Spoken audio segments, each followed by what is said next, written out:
Hello students, welcome to A to Z পরীক্ষা। তো আমরা ইন্ডিয়ান ইকোনমি নিতিন সেঙ্গেনিয়ার বইটা যে কন্টিনিউ করছিলাম, তো আজকে সেটা সেকেন্ড পার্ট। ঠিক আছে, আজ আমরা যে ফার্স্ট চ্যাপ্টারের তোমরা হয়তো ফার্স্ট ভিডিওটা সবাই দেখেছো। এবার বলেছি যে কমপ্লিট করবো এই বইটা পুরোটাই। ঠিক আছে, একদিন বাদে বাদে আমি ক্লাসটা দেবো। ঠিক আছে, তো তোমরা এটা ভালো করে প্রিপেয়ার করো আমার সাথে সাথে। দেখো এক্সামের আগে তোমাদের এটা কমপ্লিট হয়ে যাবে। তো আমরা ফার্স্ট চ্যাপ্টারটা করছিলাম, যেটা নাকি ন্যাশনাল ইনকাম। আমাদের এখানে ন্যাশনাল ইনকামে আগের দিন ফার্স্টের দিন economics and economy, types of economy and national income, এগুলো এই আর history of national income in India, এগুলো কিন্তু হয়ে গেছে। তো আজকে আমি তারপর থেকে স্টার্ট করব। তো তোমাদের যদি ভিডিওটা ভালো লেগে থাকে অবশ্যই তোমরা লাইক শেয়ার করো এবং সাবস্ক্রাইব করো চ্যানেলটিকে। ঠিক আছে, তো আমি কিন্তু প্রতি একদিন অন্তরই এই ভিডিও তোমাদের কাছে নিয়ে আসবো। তো এই বইটা যেন সবকটা চ্যাপ্টারই একে একে কভার হয়ে যায় তোমাদের এক্সামের আগে। জাস্ট এই বইটা কমপ্লিট করে যাও, দেখো তোমাদের অনেক কোশ্চেন কমন চলে আসবে। আর আমি যেগুলো বলবো সব তো তোমাদের পড়তে হবে না। তো যেগুলো এক্সামে আসে, এক্সামেই খুব ওই সমস্ত জায়গাগুলো থেকেই এক্সাম আসবে। তো রেড রেড পেন দিয়ে আমি মার্ক করে দিচ্ছি, ওখানে আন্ডারলাইন করে দিচ্ছি, সেগুলো তোমরা কিন্তু ভালো করে দেখে নিও। তো দেখো আগের দিন আমরা কোনটুকু পড়েছিলাম, history of national income in India, এইটুকু আমাদের কভার হয়েছিল, তাই তো। ওইখানে আমাদের ওই important concepts under national income, আজকে আমরা কভার করবো কোত্থেকে, important concepts under national income. ঠিক আছে, তো চলো আজকে শুরু করি। তোমরা হয়তো আগের দিন অনেক দেখে নিয়েছো অলরেডি পড়াটা, কীভাবে কোনটুকু পড়বে, ওইটুকু আশা করি তোমরা কভার করেছো বাড়িতে। তো এবার দেখো কি বলেছে এখানে, important concepts under national income. ঠিক আছে, তো দেখো ফার্স্ট বলেছে কি ডোমেস্টিক ইকোনমিক টেরিটরি। তো ডোমেস্টিক ইকোনমিক টেরিটরিটা আন্ডারলাইন করো তোমরা।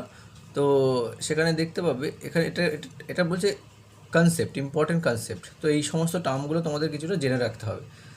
এটুকু না জানলে কিন্তু তোমাদের ইকোনমিক্সের ব্যাপারটা তোমরা ঠিকমতো বুঝতে পারবে না। তো তাই এই জিনিসগুলো দেখে নাও। কি বলেছে দেখো, ফার্স্ট টার্মটা ডোমেস্টিক ইকোনমিক টেরিটরি। ঠিক আছে, তো এবার কি হবে, এটা কি ডোমেস্টিক ইকোনমিক টেরিটরি কোনটাকে বোঝায়? তো it refers to the geographical territory administered by the Indian government within which the person, goods and capital can circulate freely. তার মানে বুঝতে পারছো ব্যাপারটা কী বলেছে। বলছে এটা একটা জিওগ্রাফিক্যাল টেরিটরি, ঠিক আছে, অ্যাডমিনিস্ট্রেড বাই দ্য ইন্ডিয়ান গভর্নমেন্ট, যেটা নাকি ইন্ডিয়ান গভর্নমেন্ট অ্যাডমিনিস্ট্রেট করছে। তো within which the person, goods and capital can circulate freely, যার মধ্যে কিন্তু এই ক্যাপিটাল গুডস এগুলো কিন্তু সার্কুলেট করবে। তো সেটাকে বলছে কি ডোমেস্টিক অর ইকোনমিক টেরিটরি। ঠিক আছে, ঠিক তেমন দেখো কি বলেছে, foreign embassies located in India are not a part of domestic territory.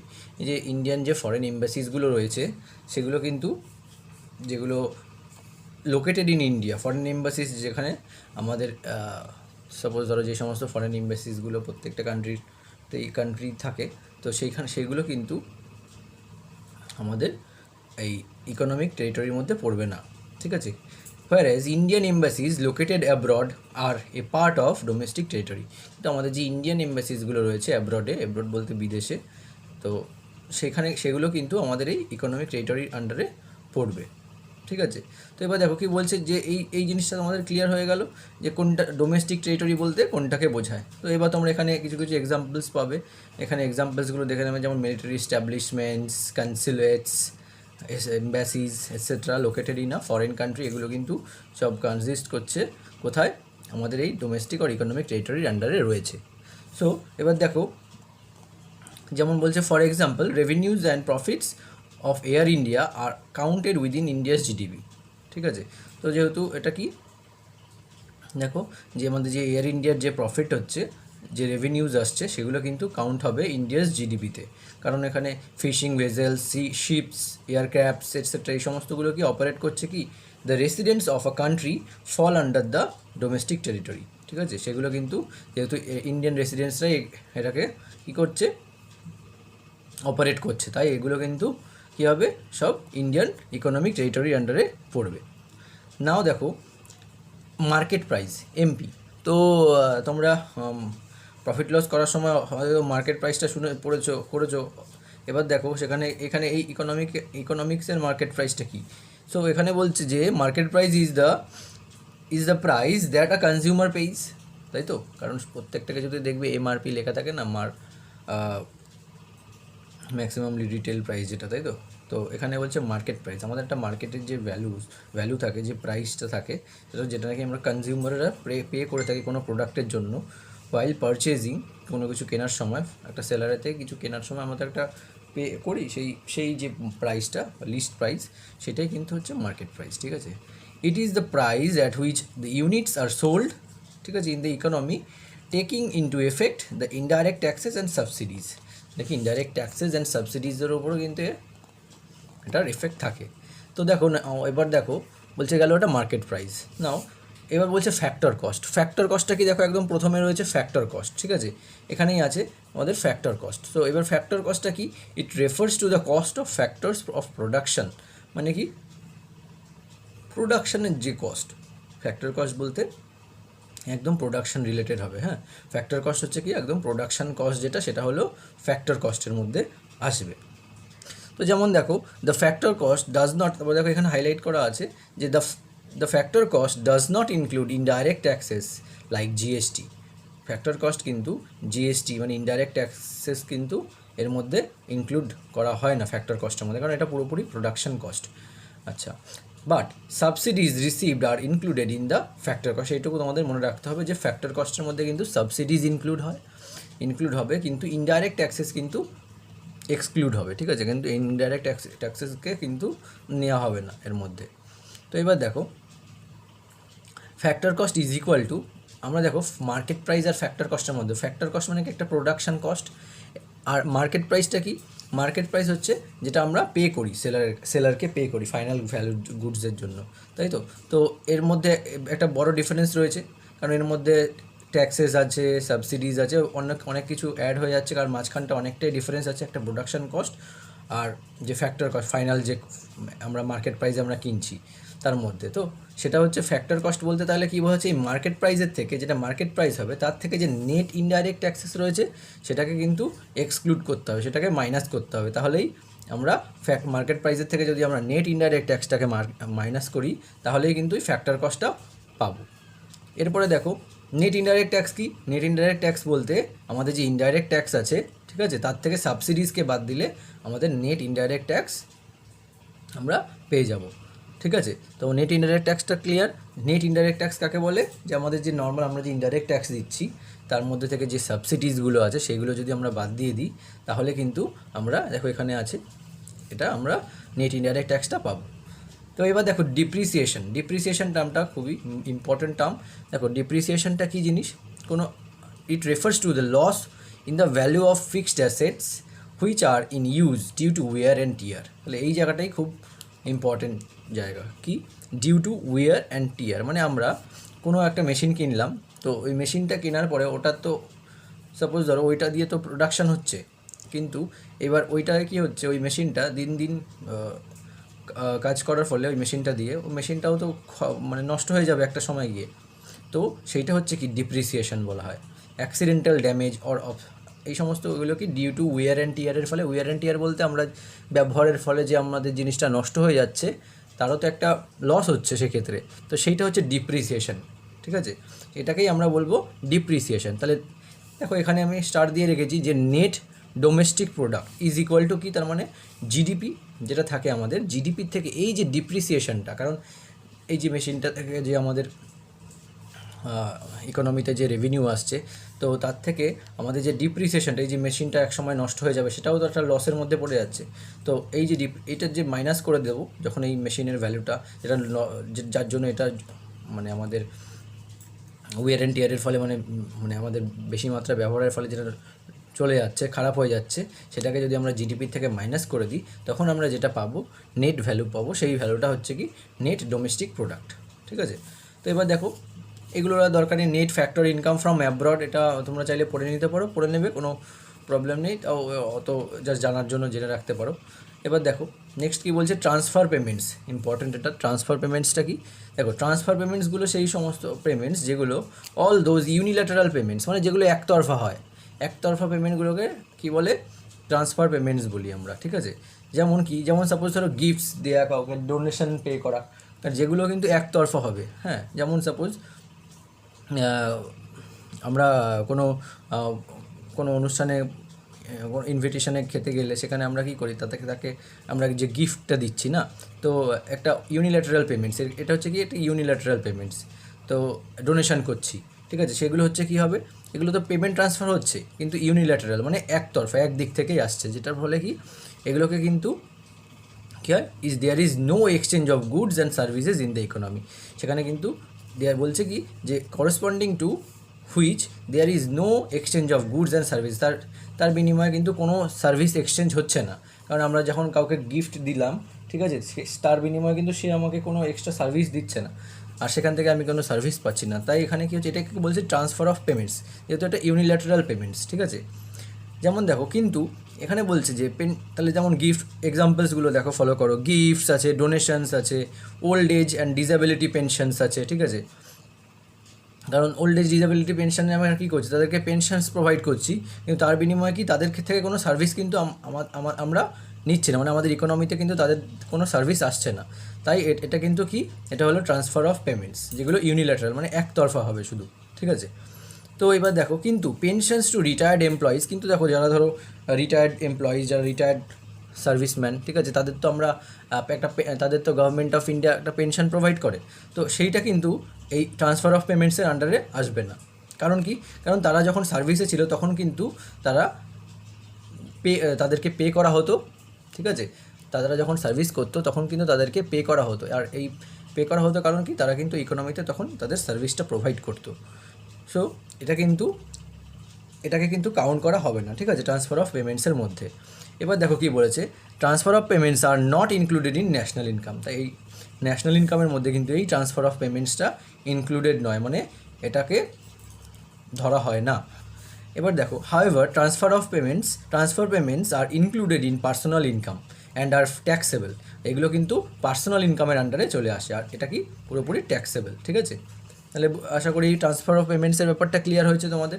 এই জায়গাটা টার্মটা মনে রাখবে যে ইউনিল্যাটারাল পেমেন্টসকে আমরা বলবো, যেমন গিফটস, ডোনেশন, সেগুলো ইউনিল্যাটারাল। কোনগুলো ইউনিল্যাটারাল, সেগুলো যেগুলো একতরফা হবে, ঠিক আছে। তো এবার দেখো নেক্সট পেজে আমরা চলে আসি। এখানে বলেছে দেখো, who are termed as normal residents of India. এবার কারা নর্মাল রেসিডেন্ট আমরা কাদের বলি, সেইগুলো তোমরা একটু জাস্ট রিডিং করে নিতে পারো, ব্যাপারটা তাহলে কনসেপ্টটা ক্লিয়ার হয়ে যাবে। যে a person is said to be normal resident, একজন পার্সনকে তখনই নর্মাল রেসিডেন্ট হবে যে who ordinarily resides in India, যে নাকি অর্ডিনারিলি ইন্ডিয়াতে রিসাইডস করছে আর কি, and whose centre of economic interest lies in India, ঠিক আছে, যার ইকোনমিক ইন্টারেস্ট পুরোপুরিভাবে ইন্ডিয়াতেই লাই করছে, তার মানে তিনি ইন্ডিয়ার ইকোনমিতে কন্ট্রিবিউট করছে। তো এবার কি বলছে, মানে ইন্ডিয়াস ইকোনমিক অ্যাক্টিভিটিতে তিনি কন্ট্রিবিউট করছে, সেই রকম পার্সন, ঠিক আছে, তাদেরকে আমরা নর্মাল রেসিডেন্টস বলবো। আচ্ছা, এখানে বলছে দেখো, প্লিজ নোট বলে, এখানে কি বলা হয়েছে যে a person residing for 1 year or more in India is considered as ordinarily residing in India, ঠিক আছে। তাকে কনসিডার করা হবে কি, যে সে অর্ডিনারিলি রিসাইড করছে ইন্ডিয়াতে, মানে যদি 1 বছর অথবা তার বেশি ইন্ডিয়াতে থাকে, is considered as ordinarily residing in India. মানে এখানে দেখলে যে এখানে ফার্স্ট পয়েন্টে বলেছে যে who ordinarily resides in India, তার মানে এখন তোমাদের মধ্যে প্রশ্ন আসতে পারে যে অর্ডিনারিলি রিসাইডস বলতে কী বোঝাচ্ছে। তার মানে এখানে সেটাই ক্লিয়ার করা আছে যে যারা নাকি 1 year অর মোর, ঠিক আছে, 1 year অর মোর ইন্ডিয়াতে রিসাইড করছে। তাহলে আর নর্মাল রেসিডেন্টস বলতে কী বোঝাচ্ছে, may or may not be a citizen of India. A normal resident may or may not be a citizen of India.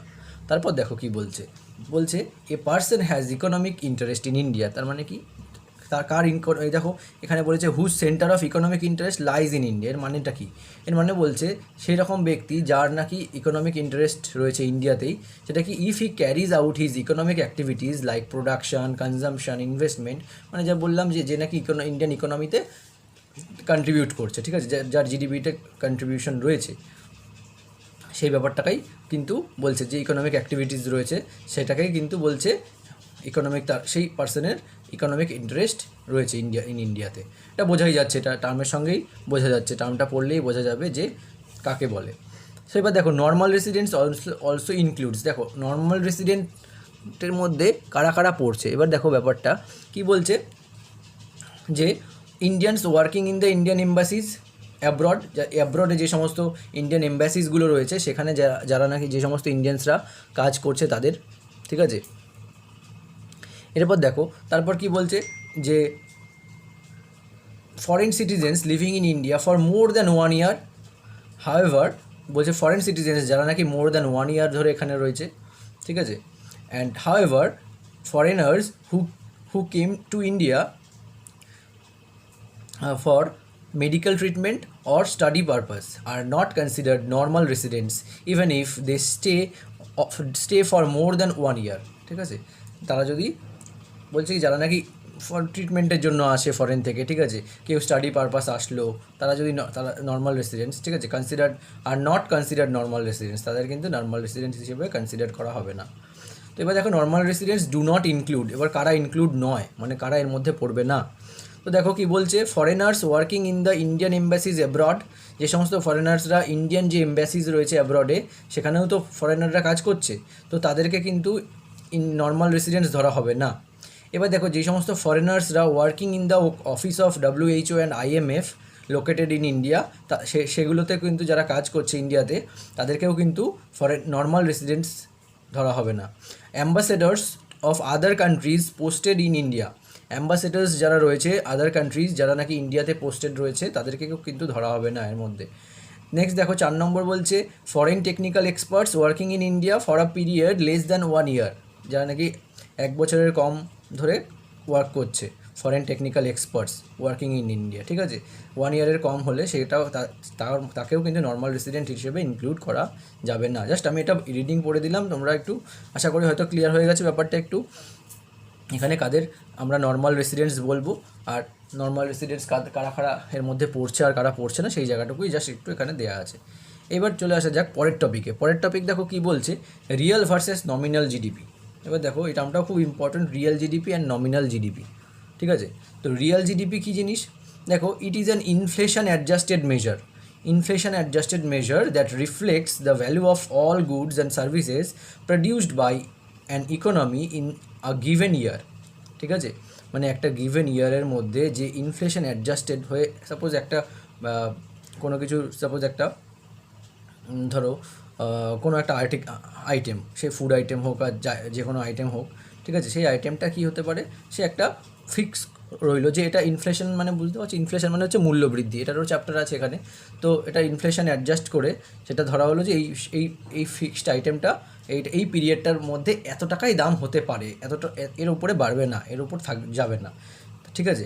তো কী বলেছে দেখো, reflects the value of all goods and services produced by an economy in a given year, ঠিক আছে। Real GDP is computed using expenditure approach to output, ঠিক আছে। তাহলে কি হলো, সেই জিনিসটাই কিন্তু এই যে ইনফ্লেশন অ্যাডজাস্টেড হয়ে যে মেজারটা হচ্ছে, ঠিক আছে, তাকেই আমরা বলছি রিয়েল জিডিপি। রিয়েল জিডিপি কাকে বলছি, যে ইনফ্লেশন অ্যাডজাস্টেড মেজার, একটা ইনফ্লেশন হওয়ার পরে সেটা যে মেজার ধরা হয়ে থাকে যে এইটা এর বেশি আর হবে না, এইটাই এতটাই যেতে পারে হয়তো, ঠিক আছে। তো সেটাই হচ্ছে রিয়েল জিডিপি। আর নমিনাল জিডিপি কাকে বলছে দেখো, বলছে কারেন্ট যে মার্কেট প্রাইস আছে তার সঙ্গে যে কোয়ান্টিটি প্রডিউস হচ্ছে, ঠিক আছে, যে কারেন্ট মার্কেট প্রাইস তার সঙ্গে যে কোনো কিছু যেটা প্রডিউস হবে সেটার সঙ্গে তো একটা কোয়ান্টিটি, একটা নাম্বার আছে, কোয়ান্টিটি বলতে তো জানো তোমরা নাম্বারকে বোঝায়। তো তো কতগুলো কতগুলো প্রডিউস হচ্ছে সেই তার উপর ডিপেন্ড করছে। It is the market value বলতে market price, current market price তার সঙ্গে কোয়ান্টিটি কতগুলো প্রডিউস হচ্ছে সেগুলো, of all goods and services produced in India in a financial year, ইন্ডিয়াতে প্রডিউস হচ্ছে একটা ফাইন্যান্সিয়াল ইয়ারের মধ্যে। তাহলে বুঝতেই পারছো ব্যাপারটা কী আসছে। এবার দেখো এইখানে রিয়েল জিডিপি আর নমিনাল জিডিপির মধ্যে মেন ডিফারেন্সটা কোথায় বলছে কি দেখো, এটা কি বলছে, this final value changes every year due to two reasons, মানে কি এটা কিন্তু এই ফাইনাল ভ্যালুটা কিন্তু এভরি ইয়ার চেঞ্জ হচ্ছে, ঠিক আছে, এটা কিন্তু ফিক্সড কনস্ট্যান্ট হচ্ছে না।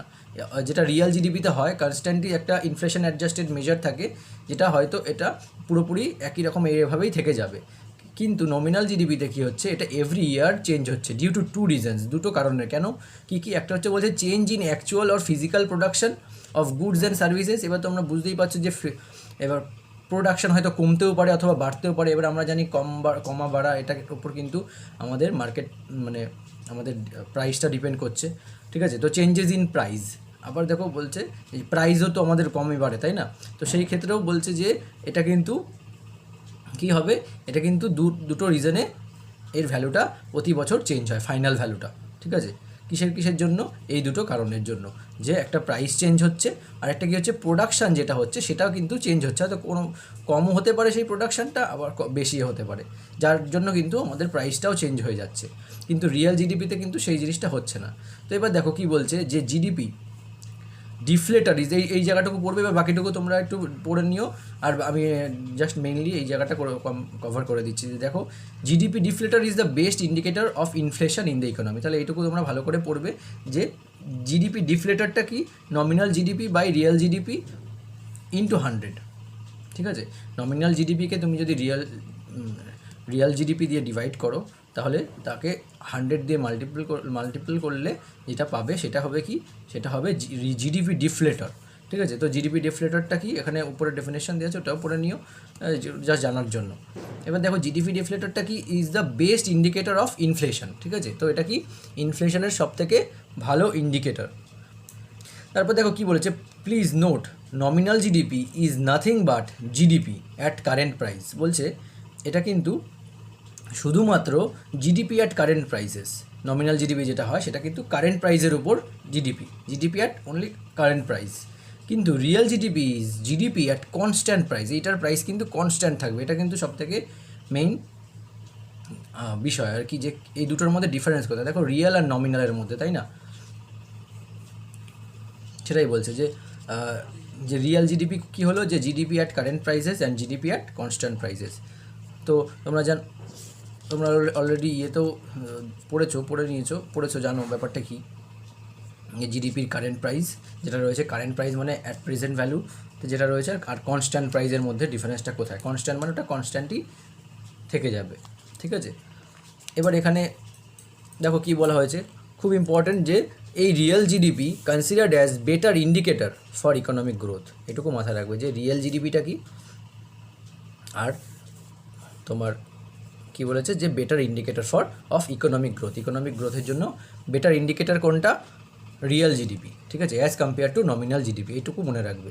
এবার দেখো, বেস ইয়ারটা থেকে কিন্তু খুব ইম্পর্টেন্ট, বেস ইয়ারটা তোমাদের জেনে রাখতে হবে। বেস ইয়ারটা কী বলছে, জাস্ট বেস ইয়ার বলে মনে রাখবে যে আমাদের যে বেস ইয়ার ইউজ করে প্রেজেন্ট সমস্ত কোন ইয়ারটাকে বেস ইয়ার হিসেবে ধরা হয়, গভর্নমেন্ট যেই ইয়ারটাকে বেস ইয়ার হিসেবে ধরে হিসেব করে জিডিপি, তো সেটা হচ্ছে 11-12, 2011 আর 12কে জিডিপি বেস ইয়ার ধরা হয়।